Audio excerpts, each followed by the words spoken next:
Nung nagkaroon ng malaking krimen sa Estados Unidos na merong namatay dahil sa drug overdose, at kung makikita ninyo doon sa police report ay nandoon na pangalan ni First Lady Lisa Marcos na isa sa mga tao doon sa loob ng kwarto kung nasaan yung tao ay nag-overdose sa suspected drug overdose sa hotel room, at ang daming nakikitang white powder substance na sinabi doon sa police report ay suspected cocaine din, ay bigla nilang kinuha si Pangulong Duterte. Afternoon po, Yusek.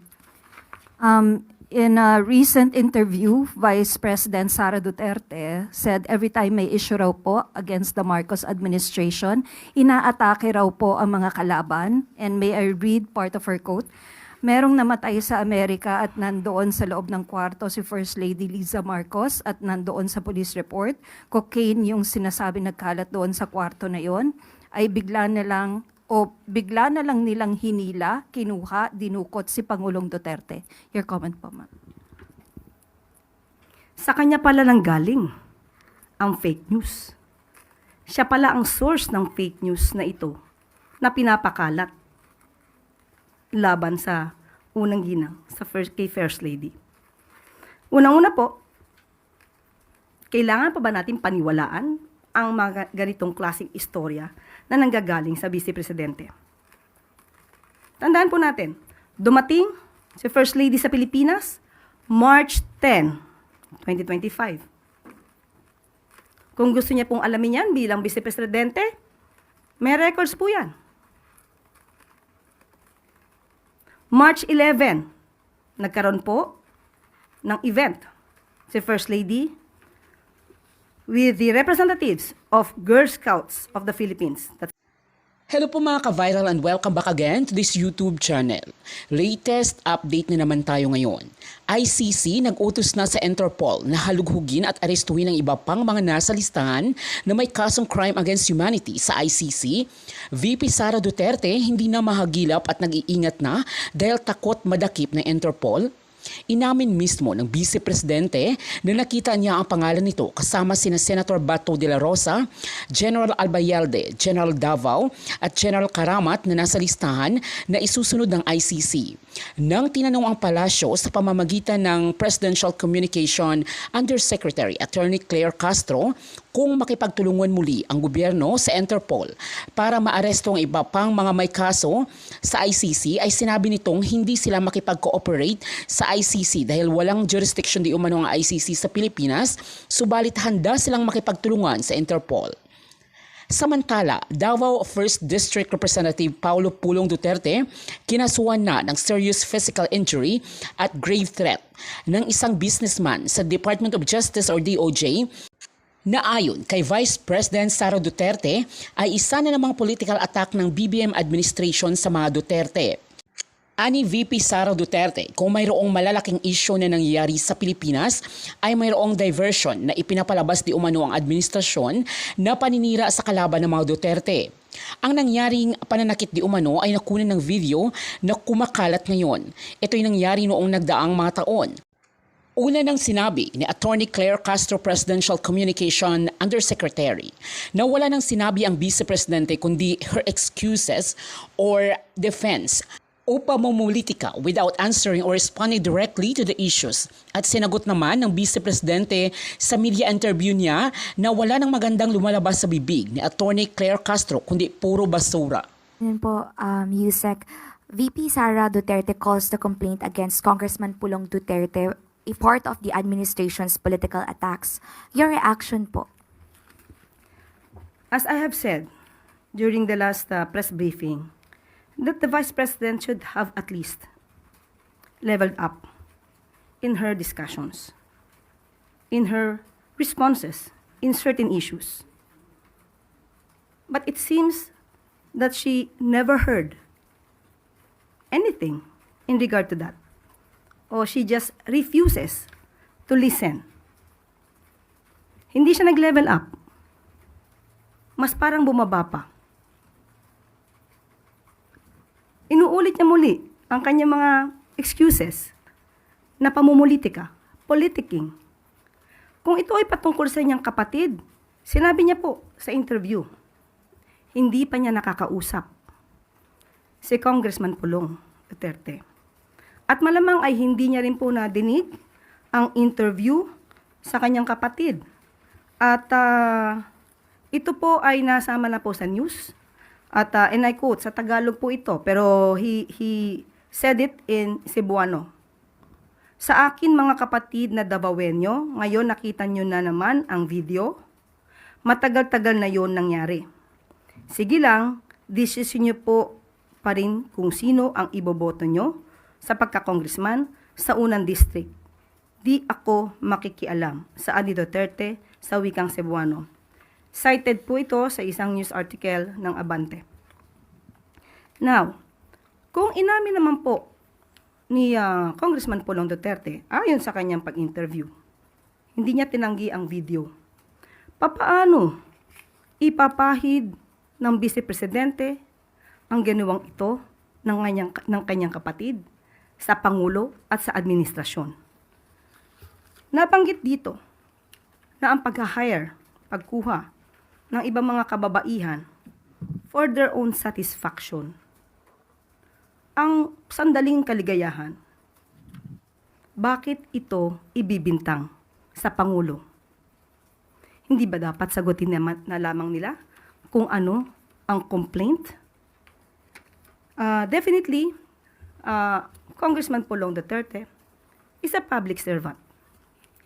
He should know his obligations. He should know the laws. He should know what good traits of a leader should be. Or what good traits that a leader should describe himself.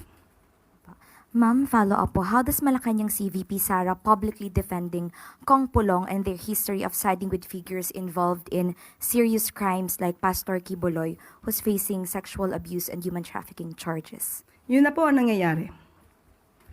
Ganyan po ang nangyayari kapag ka po kakampi, kaibigan, parang gustong agad ipawalang sala at kailangang ibato ang kasalanan sa pamumulitika.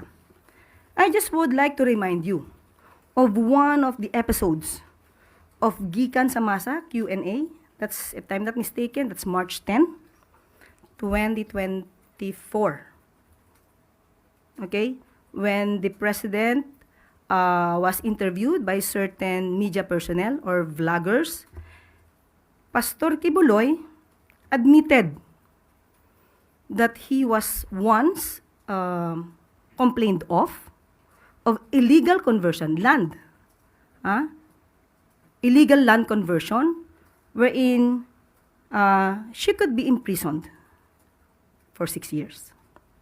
Ang sabi po ni Pastor Kibuloy, nagpapasalamat siya kay Mayor, or tinawag niyang Tatay Digong, Mayor Digong, dahil si Mayor Digong ang lumakad. Pinuntahan ang dapat puntahan. So ano po ba ang nangyayari kapag ganito po ang sinasabi? So, kung dapat may managot po dito sa ginawa po ni Congressman Pulong, since kanya naman pong hindi idininay, kanya pong inamin ang video, lumalabas sa kanyang interview, di dapat managot ang dapat managot. Tina Panganiban Perez, GMA News.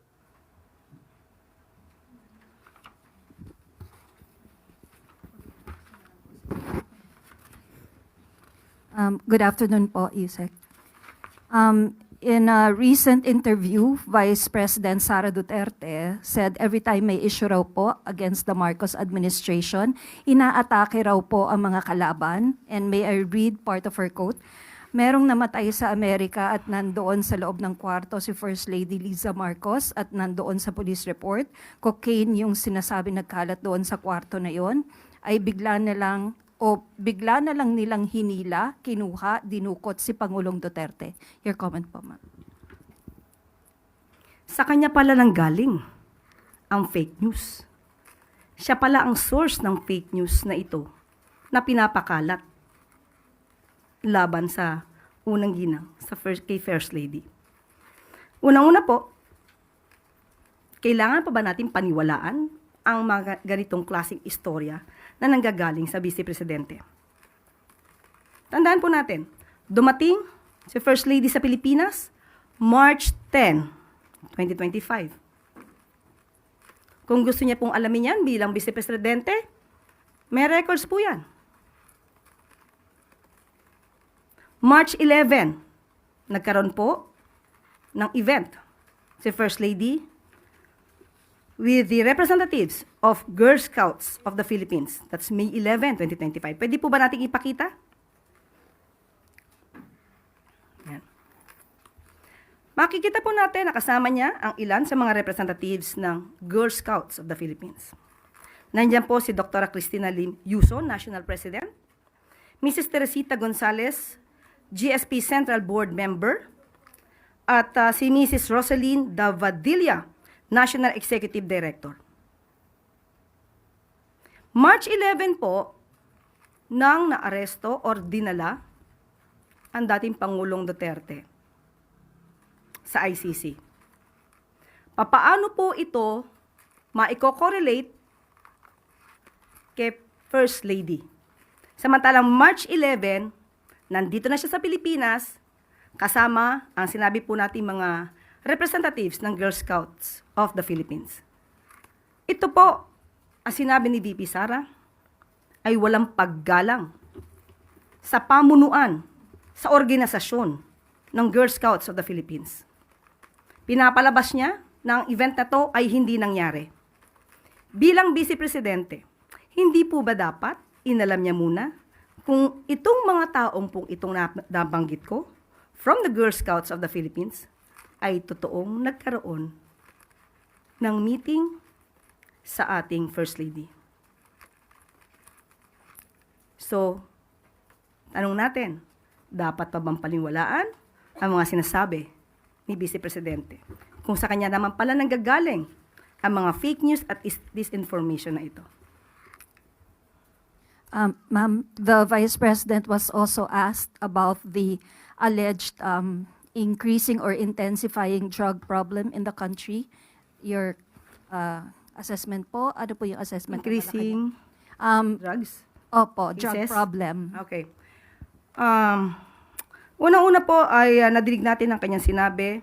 Ang tanong lang natin, doon sa reporter, saan po kaya niya nakuha yung kanyang datos para sabihing lumalala ang problema ng illegal na droga sa bansa? Maaari po ba nating ipakita ang mga naging accomplishments ng PIDEA at ng PNP?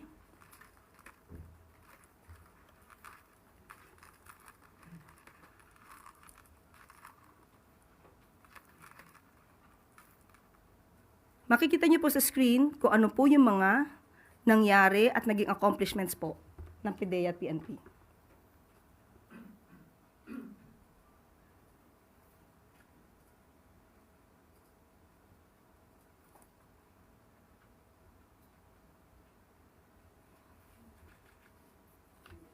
So, saan po kaya nanggagaling ang datos na itinatanong kay VP Sara?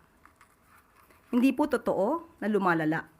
Mas marami pong accomplishments ang ating ang administrasyon po ni Pangulong Marcos Jr. Sa katunayan, from July 1, 2022 to December 30, 2024, 94,050 anti-illegal drug operations had been conducted, which resulted in the arrest of 127,155 drug personalities and seizure of 52.49 billion pesos of illegal drugs. Ma'am, last na po from my end.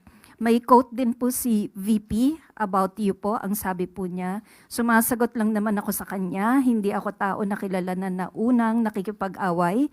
Lagi ako ay sumasagot lang. Sinagot ko na yan dati. Garbage in, garbage out. Pumapasok sa kanya basura. Lumalabas sa kanya basura. Your comment po. Okay. Nung sinabi niyang garbage in, garbage out, ang pinatutukulan po doon na tanong ay patungkol sa pag-iimbestiga, kautusan po ng Pangulo na magkaroon ng pag-iimbestiga sa nagiging problema ng mga consumers dito sa prime water na alam naman natin na pag-aari ng mga Villar. Ang ibig niya bang sabihin na basura ay yung pag-uutos na paimbestigahan ang prime water? Sa mga kababayan nating mga consumers ng prime water, ganito po ba dapat natin ituring ang kautusan ng Pangulo na basura or walang kwenta, walang saysay? Kaya nung sinabi sa atin ng Pangulo na ipag-uutos niya ang pag-iimbestiga at ito naman ay aking ipinahayag sa inyo, basura ba ang pag-uutos na yun ng Pangulo? Marahil sa kanya ay walang kwenta ito. Dahil, tandaan natin, hindi niya siguro alam kung ano ang mga reklamo nationwide na ng mga consumers ng prime waters. At dahil siguro involved ang pamilya Villar, at ang sabi niya, ang tunay na kaibigan ay walang iwanan.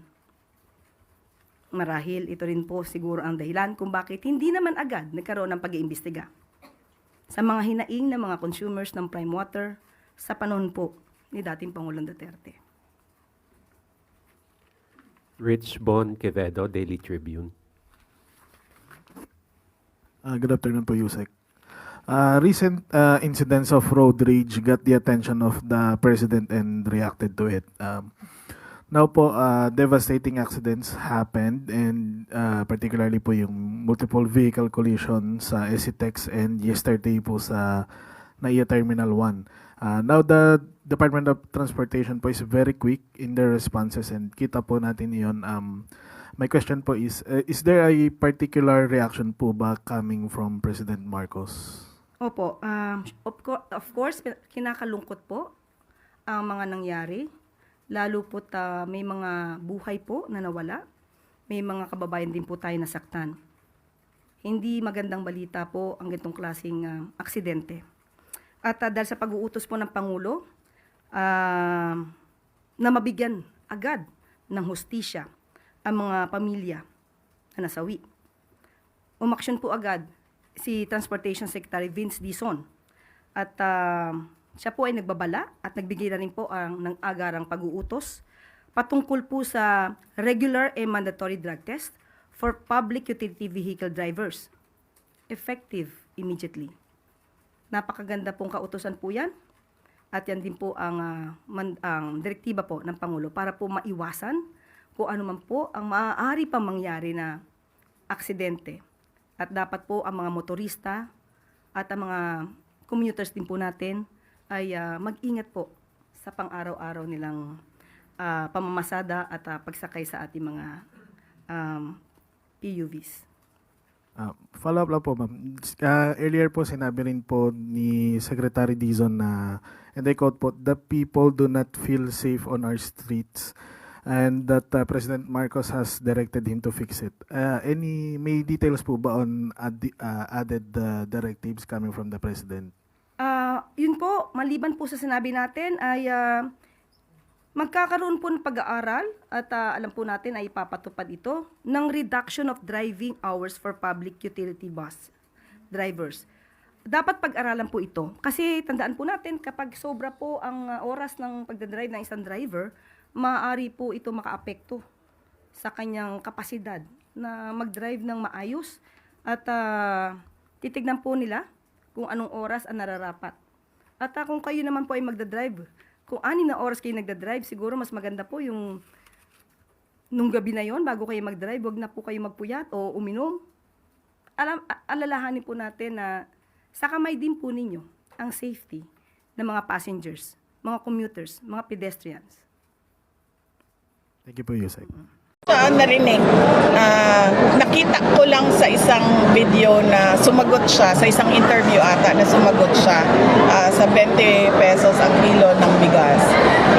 Tinanong ko na lang yon after na ng election. Tinanong ko yung isang businessman ng bigas.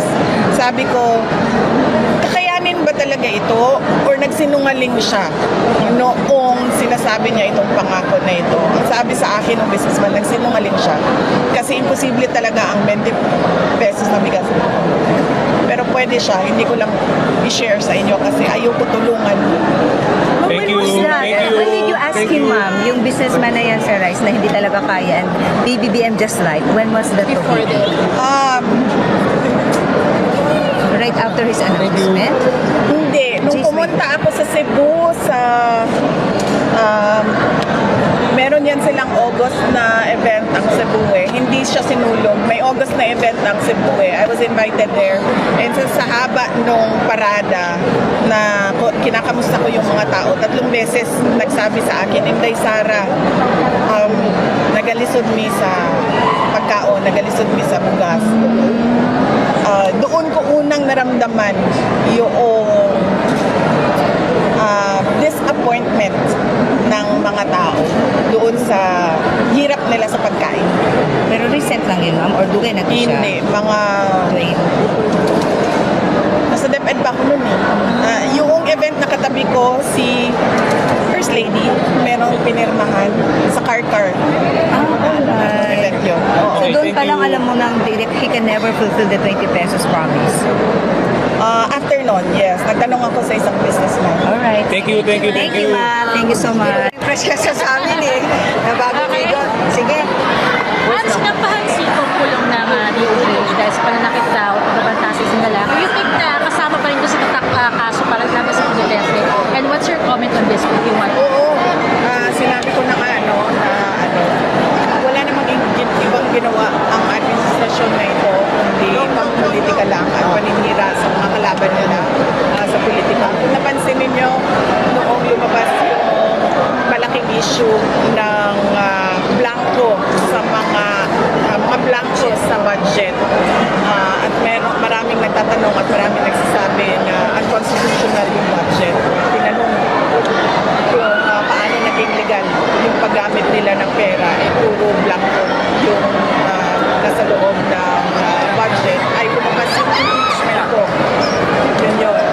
Tapos, nung nagkaroon ng malaking krimen sa Estados Unidos na merong namatay dahil sa drug overdose, at kung makikita ninyo doon sa police report ay nandoon ang pangalan ni First Lady Lisa Marcos na isa sa mga tao doon sa loob ng kwarto kung saan yung tao ay nag-overdose sa suspected drug overdose sa hotel room, at ang daming nakikitang white powder substance na sinabi doon sa police report ay suspected cocaine din, ay bigla nilang kinuha si Pangulong Duterte. Nung lumabas naman yung kanilang May 1 na 20 pesos ang kilo ng bigas, at syempre dahil hindi naman totoo yung pangako na yon, pambobola lang naman yon sa mga tao, hindi nila kayang i-sustain, ay tinigil na agad ng May 2, lumabas naman yung complaint ko kay Congressman Pulong Duterte. So nakikita nyo na basta merong nangyari na kagagawan ng administrasyon, ang ginagawa nila ay sinisira nila ang kanilang kalaban sa politika para matabunan yung totoong issue ng bayan. Does the President know about this already? I mean, si President Duterte, does he know about this new issue sa inyo about kay Congressman Pulong na pang-aatake sa inyo? Hindi ko alam kasi hindi kami nagkausap pa ng Pangulong Duterte at hindi din kami nagkausap ni Congressman Pulong. Pero nakita ko siya na nagpa-interview siya doon sa labas ng detention center. So baka noong nasa loob siya ay napag-usapan na lang. So clearly, VP, Do you believe na this is part of political, again, attack sa inyong mga Duterte? Oh yes ma'am, sabi ko na nga, every time nagkakaroon sila ng issue, malaking issue na kabalbalan na ginagawa nila, ang kanilang cover sa mga issue na ito ay atakihin yung kalaban nila sa politika. Ma'am, ano to? From national or we're talking here of local politics dyan lang po sa Davao? Hindi, national. Tulad nga na sinabi ko, blanco yung budget, nag-file sila ng impeachment. Ang laking tanong nun kasi blank check yun eh. Parang ikaw na ang magsasabi kung paano at saan mo gagamitin yung pera ng gobyerno. Nag-file sila ng impeachment. Nung nagkaroon ng drug overdose at merong namatay sa Amerika at nandoon sa loob ng kwarto si First Lady Lisa Marcos at nandoon sa police report, cocaine yung sinasabing nagkalat doon sa kwarto na yon, ay bigla na lang nilang hinila, kinidnap, kinuha, dinukot si Pangulong Duterte. Ngayon naman, 20 pesos ang kilo ng bigas, isang araw lang, tapos na, wala na. Kinalimutan na naman na pangako ay bigla na lang merong nag-file ng complaint kay Congressman Tuloy. Yung bigas po kasi sinasabi raw po ng COMELEC daw is parang po mag-give way doon sa ban nga po doon sa pamilagay ng ayuda and resume sa after the election. Kasi kung ayuda ang pinag-uusapan natin, ibig sabihin, meron silang nakikitang pangangailangan sa tao, di ba? Kaya nga nila in-exempt ang AKAP at AIX, ayuda na kailangan ng taong bayan. So lalong-lalo na yung 20 pesos na kilo ng bigas, lalong kailangan ng mga gutom yun. Huwag nilang i-excuse. Hindi talaga nila kaya gawin yan. Hindi sila marunong paano gawin yan. At nagsisinungaling lang sila kasi nagpapanik sila sa hindi talaga nila kaya gawin yan. Hindi sila marunong paano gawin yan. At nagsisinungaling lang sila kasi nagpapanik sila sa pagbagsak ng ratings ng kanilang mga kandidato.